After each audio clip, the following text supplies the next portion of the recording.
사실 요즘 시대는 수련회 더 가기 싫을 것 같거든요. 저는 그래요. 코로나 이후에 조금 더 관계가 파편화되고 좀 더 개인주의화 되다 보니까 2박 3일, 3박 4일 이런 데 모여서 뭔가 하는 거 더 힘들어졌을 것 같아요.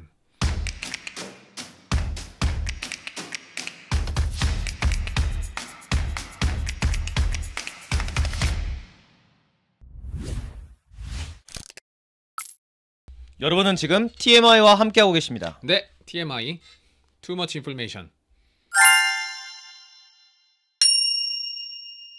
수련회 경험이 좀 많으신 편이세요? 그렇죠. 초등학교 때부터 수련회를 갔어요? 그랬을 거예요. 왜냐면 저 한국에서도 수련회를 가봤거든요. 수련회라고 불렀는지 모르겠는데 그 뭐 수련회를 하나 갔어요. 그 진짜 좀 이상했어요. 근데 그때 어렸을 때 기억인데 막 담력 훈련 이런 거 하고 교회 수련회를 얘기한 거 교회 맞죠? 수련회 그러니까 맞아요. 수학여행을 얘기하는 거 아니죠? 교회 지금? 수련회 맞아요. 진짜 좀 나 이상한 교회 다닌 거 아닌데 왜 그런 걸 갔지? 그러니까 왜 이렇게 잘하는지 알겠다. 그때 너무 무서운 담력 훈련하고 이랬었어요. 저 어렸을 때. 근데 담력 훈련을 어떻게 해요? 귀신이 나와요? 귀신 얘기를 해줬어요. 목사님이 귀신 얘기를 해가지고 네. 저기 산을 올라갔다 왔어야 됐어. 둘이서 짝지어가지고. 그거 수학여행이잖아요. 그거. 밤에. 네. 아니 수학여행 아니야. 학교가 아니었어. 왜냐면 저희 형이랑 같이 있었어요. 제가. 와. 너무 무서웠어요. 저. 그래서 신앙이 키워지던가요? 아니요. 그때 이제 그래서 이렇게 된 건가요? 결과물이 담력만 생겼죠. 이민 오면서 좀 힘든 이민 생활을 하다가 이민교회가 이제 좀 저한테 많이 위로가 되다 보니까 그때부터 본격적으로 신앙생활을 하면서 수련회 경험을 했던 것 같아요. 그래서 저는 조금 잘한 후부터 다닌 거죠. 그 런던 한인교회에서 수련회 간 거면 그래도 비교적 좀 소규모였겠네요. 네, 저는 막 대규모 수련회는 가본 적이 거의 없고 이제 뭐 보시는 분이 얼마나 아실지 모르겠지만 코스타라는 게 있어요. 이게 뭐냐면 이제 국제 코리안 스튜던트 올 네이션이라고 전 세계에서 일어나는 약간 좀 유학생 이민자들 모아서 이제 교회들이 연합해서 하는 수련회인데 그런 데서는 이제 굉장히 큰 수련회였지만 이제 보통 이제 작은 개교회 수련회 이렇게 많이 참석했었죠. 저는 코스타를 한 번도 안 가봤어요. 아 진짜요? 코스타를... 그렇게 교회들이 연합하는 수련회를 가본 적이 없는 거예요, 그러면은? 그쵸. 그거 한 번 가봤다. 대학교 때. 그 뭐죠? 지킴. G킴이라고 있죠. GKYM이라고 네, 그건 그거 이제 갔었어요. 선교 대회 같은 거였죠. 네. 3박 4일 동안 북미 지역 사람들이 거의 다 모여가지고 그때 3-4천 명 막 모여서 예배드리고 그랬었어요. 그때 그쵸? 나야가라에서 했었는데 그게 1회였을 거예요. 나야가라에 갔었어요? 갔었어요. 저도 거기 있었어요. 그랬어요? 네네네. 같은 공간 다른 마음. 아니야. 나도 다른 마음이라 하기 힘든 게 그게 이제 선교 대회다 보니까 둘째 날 점심에 북한을 위한 금식 기도회가 있었어요. 점심 때. 기억나요? 저는 하나도 기억 안 나요. 그러니까 저는 아직도 왜 이게 기억에 남냐면 금식 기도회라는 거는 우리가 같이 음식을 안 먹고 그 배고픔을 통하여 정말 하나님을 향한 목마름과 배고픔을 통해서 예수님을 찾고 거기 막 기도로 더 이렇게 집중하는 시간이잖아요. 근데 우리 애들이 저를 포함해서 그러니까 저도 리더급이었으니까 제 책임이기도 하겠죠. 나야가라라고 하면 주변에 환락 시설들이 너무 많아요. 유흥 시설들이. 그래서 호텔에서 했잖아요. 나와가지고 웬디스를 이제 햄버거 집을 간 거예요. 심했다. 근데 갔어요. 근데 가서 딱 문을 열었거든요. 문을 열고 왼쪽을 봤는데 우리 교회 전도사님이 거기서 햄버거 드시고 계셨어요. 예. 편집가.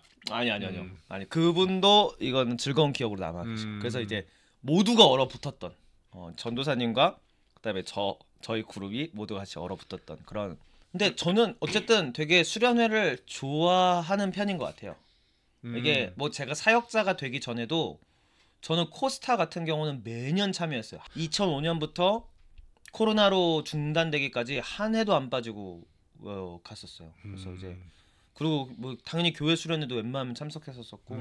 네. 저는 막 좋아했다 이럴 정도는 아니고 그래도 있으면은 거의 뭐 열에 8은 갔던 것 같아요. 근데 뭐 이렇게 가면 재밌는데 저 약간 내향적이고 내성적이고 그래가지고 아무리 친구들이 있어도 딱히 막 내키진 않았던 것 같아요. 조금 힘들죠. 이게 내향인이고 좀 내성적이고 그리고 이제 교회에서 막 활동적이지 않은 사람들은 그러니까 활동적이지 않기 때문에 오히려 수련회에 참석 하라는 어쨌든 권유를 많이 받죠. 맞아요. 그래서 친구들도 많이 사귀고 해요. 그런 장점도 있지만 사실 그 단계에 이르기까지 좀 숨막히는 시간들이 좀 존재하는 것 같아요. 맞아요. 그러니까 저도 그 예배가 힘들었던 게 아니에요.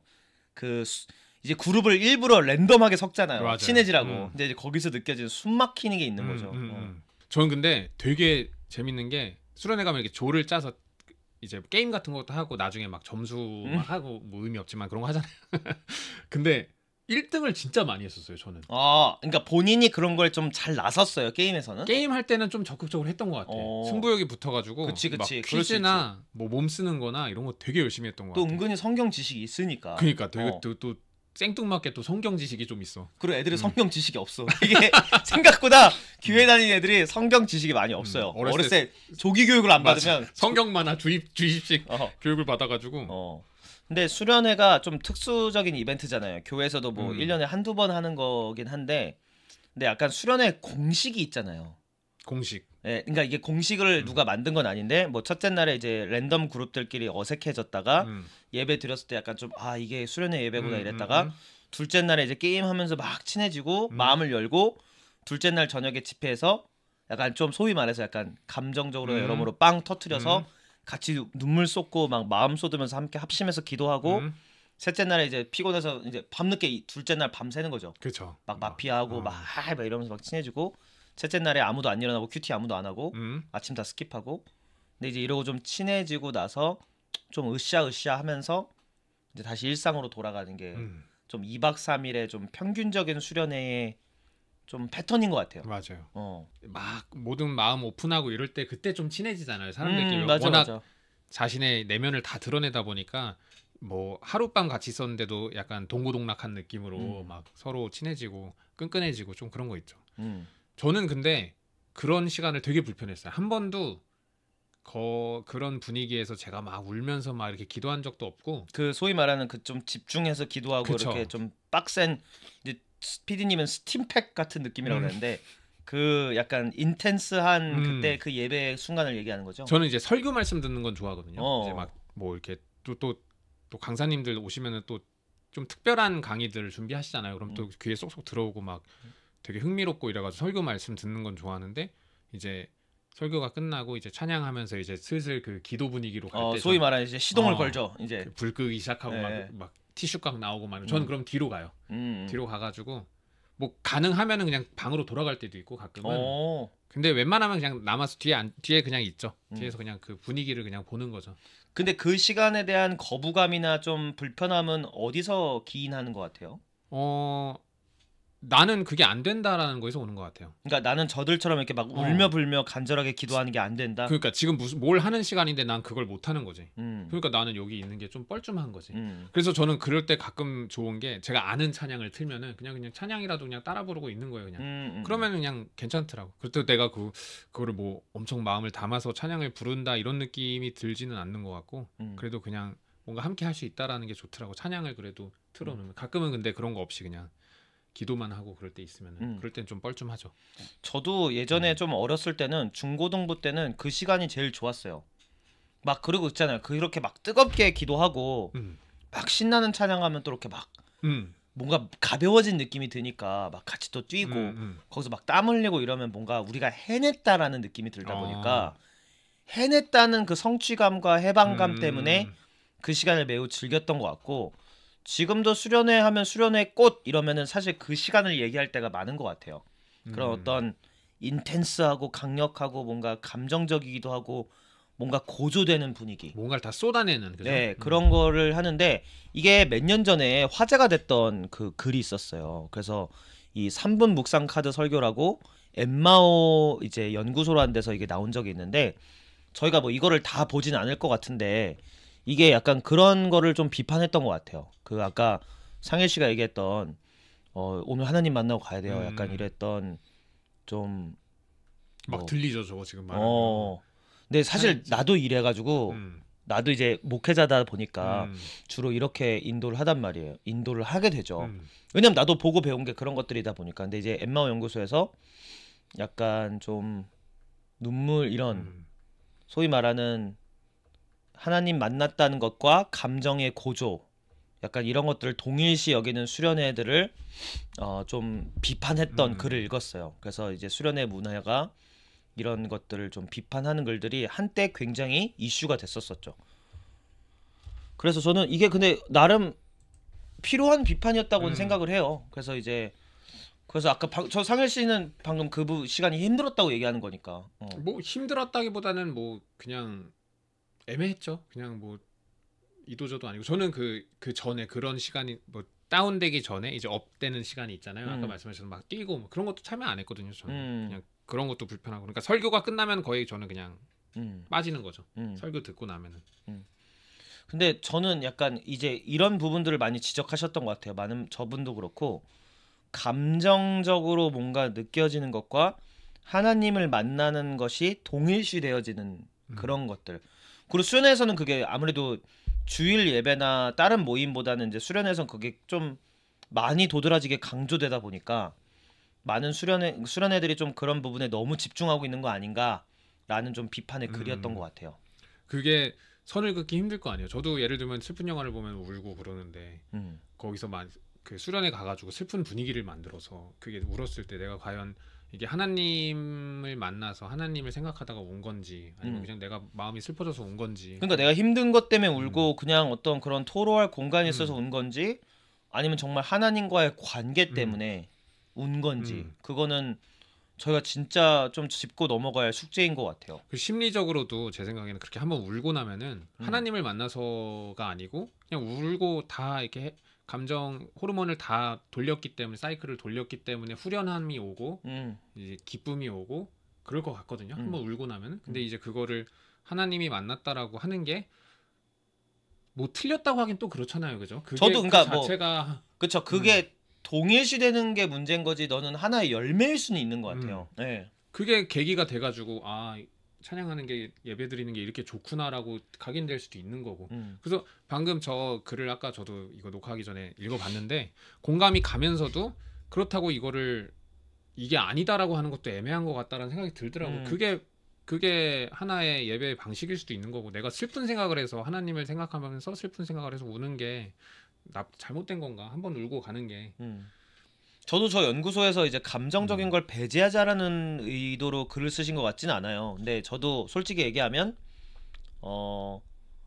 감정도 하나님의 선물이잖아요. 그러니까 하나님이 감정을 통해서도 분명히 역사하시고 인간은 생각보다 감정적 동물이잖아요. 네. 이성적 동물이기 전에 조금 더 감성적이고 감정적인 동물이라는 생각이 들기도 하거든요. 그래서 저는 그 부분을 배제해서는 안 된다고 생각하는데 그 부분만을 너무 집중 공략하고 마치 그게 전부인 것처럼 보여진다면 문제인 것 같아요.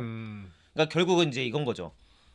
아는 분이 이건 거죠. 결국은 그 감정이 하나님 때문이었는지 아니면 내가 울고 싶어서 그래서 아니면 그냥 인간적인 거였는지 아는 방법은 결국 수련회 후에 어떤 열매를 맺고 살아가는지에 따라 달라져 있다. 소개팅도 마찬가지잖아요. 처음에 가면은 당연히 외모죠. 외모로 인해서 이제 케미컬이 돌고. 그러세요? 저는 마음을 먼저 보긴 하는데 외모를 보는 그런 사람도 있죠. 네, 계속하세요. 오은석 나무위키 논란 사건 논란. 근데 이제 어쨌든 소개팅 같은 경우도 그 여자와 어떤 이성적인 관계를 맺기 위해서는 좀 케미컬하고 감정적인 것들이 일단 시작돼야 되잖아요. 근데 결국은 그 여자의 관계를 온전하게 만들려면 내가 노력해야 되고 그 사람에게 맞는 어떤 행동을 해야 되고 때로는 감정이 동의하지 않더라도 어떤 그 사람의 말에 따라줄 때가 있어야 되는 거잖아요. 네. 그러니까 시작은 그런데 결국은 관계로 나아갈 수 있느냐 좀 이게 문제인 것 같아요. 근데 그러니까 저는 그러니까 그 시간이 필요하다고 생각해요. 그러니까 나는 이거를 막 어떻게 바꿔야 된다는 생각은 안 드는. 그러니까 왜냐면 감정이라는 게 같이 감정을 공유하는 거에 있어서 느끼는 저는 그 유대감, 공동체성, 저는 그건 대단한 거라고 봐요. 그러니까 이제 공동체성을 억지로 만들기 위해서 제가 감정을 느껴야 된다는 게 아니지만 하나님이라는 중심과 그 통로를 통하여 같은 어떠한 감정을 쏟아낼 수 있는 공간과 시간이 있다는 거는 저는 선물이라고 보거든요. 근데 저는 이제 안타까운 건 이제 상일 씨처럼 소외되는 사람들이 너무 소외감을 느끼지 않는 것도 좀 필요하다고 생각해요. 근데 이게 너무 계속 이렇게 너무 가다 보면 당연히 이런 사람들은 아웃캐스트가 돼버리잖아요. 소외감을 느끼잖아요. 근데 이제 그런 밸런스를 맞출 수 있는 기도회와 저녁 집회가 좀 필요한 것 같긴 해요. 근데 제가 이제 그 다른 쪽에 서 있는 사람으로서 그냥 제 의견을 들자면 저 같은 사람들도 다 각자의 의견이 다르겠지만 그냥 그런 거에 제가 뒤에 서서 가만히 있는 거는 전혀 뭐 괴롭거나 그러지 않아요. 근데 가끔 이제 뒤에 있는 분들 앞으로 나오세요. 아니면 뭐 뒤에 있는 분들한테 가서 어깨에 손을 얹고 기도해 주세요. 이런 게 좀 싫죠. 나 그러니까 혼자 있고 싶은데 나를 더 튀게 만들고 더 이상한 사람으로 만드는. 아니 그냥 여기 서 있는 거 괜찮은데 내가 못 하고 있다라고 진행하시는 분들도 생각을 하는 게 좀 불편할 수 있을 것 같아. 그러니까 이게 감정적인 것이 너무 인간의 공통적인 분모다 보니까 너무 모든 사람이 그래야만 한다는 압박이 이 인도자도 있고 여기 참가자들도 있는 것 같아요. 무슨 말인지 알죠? 그래서 아까도 그 글에서 보면 알겠지만 울어야지만 이 기도회가 성공했다. 그러니까 우리 애들의 50~60%가 울고 그래야만 이 기도회가 성공적인 것이다. 티슈각을 10개 사가는데 7개가 안 뜯겼네? 실패한 집회. 그리고 이제 막 상일이가 막 저기서 이렇게 멀뚱멀뚱 있어. 아 이건 저거 사탄의 자식이다. 약간 아니 그런 건 아니겠지만 왜? 미키 논란 이거 잘 적고 계시죠? 네네. 근데 이제 그런 생각들과 강박들은 좀 없어질 필요는 확실히 있는 것 같아요. 아니 근데 그것도 뭐 그분들이 그 생각을 항상 하는 게 아니고 그 순간에 그냥 자기도 마음에 들은 그런 감정일 수도 있고 생각일 수도 있잖아. 저 너무 외로워 보여. 형제가 뭔가 다가오고 싶은데 못 다가오는 것 같다. 근데 수련회뿐만이 아니라 어떤 그런 기도회나 이런 좀 인텐스 좀 강력한 그런 경험이 있는 게 저는 마냥 부정적이냐? 그렇진 않다고 봐요. 근데 이제 결국에는 그게 관계로 이어지느냐, 열매를 맺을 수 있느냐. 그러니까 애프터 서비스가 더 중요하다. 그렇죠. 그러니까 감정이라는 거는 전 너무나도 중요한 거라고 봐요.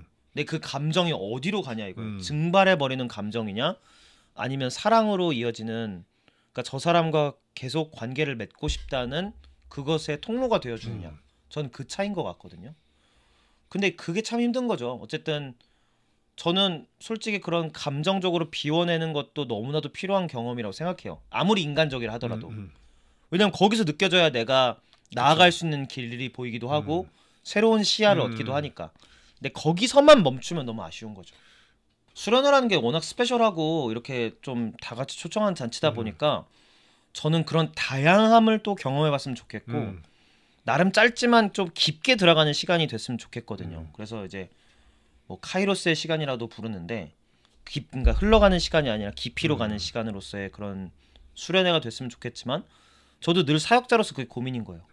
이게 어떤 순서 어떻게 해야 아이들이 교회에서 공동체성과 하나님과의 관계를 위해 나아갈 수 있을까? 동시에 본인들이 가지고 있는 아픔과 어떤 그런 것들을 하나님 앞에 솔직하게 내려놓을 수 있을까? 사실 요즘 시대는 수련회 더 가기 싫을 것 같거든요. 저는 그래요. 코로나 이후에 조금 더 관계가 파편화되고 좀 더 개인주의화 되다 보니까 2박 3일, 3박 4일 이런 데 모여서 뭔가 하는 거 더 힘들어졌을 것 같아요. 그래도 한번 하루라도 또는 1박 2일이라도 아니면 출퇴근 방식으로라도 전 조금 그런 거에 노출되는 게 막 이것도 1년에 막 여러 번 있는 경험이 아니다 보니까 좀 해볼 수 있는 기회와 마음의 여유가 있으면 저는 좀 많이 추천을 해드리는 것 같아요. 그래서 그리고 수련회 이후의 관리가 중요하다라는 게 오늘 저는 제일 와닿은 것 같아요. AS가 우리 오 박사님이 말씀하신 것 중에 그게 제일 와닿네요. 그렇게 수많은 얘기를 했는데 역시 농담입니다. 좋은 물건과 품질은 애프터 서비스죠. 어쨌든 오늘 또 교회 이런 수련회 이야기가 또 저희도 생각해보고 또 이렇게 같이 보고 듣는 분들도 한 번쯤 생각해보고 같이 고민해봤으면 좋겠네요. 네.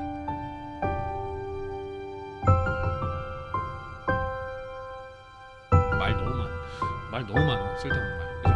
네. 저희 사실 편집팀이 잘라내는 영상이 남은 영상보다 더 많을 거예요. 당연하겠죠? 자, 들으라고. 자, 감정적 거죠. 불 끄세요. 조명 끄세요. 자, 이제 같이 기도할 시간 갖도록 하겠습니다. 코드 C 좀 주세요. 약간. 네. 여기까지입니다. 파이팅!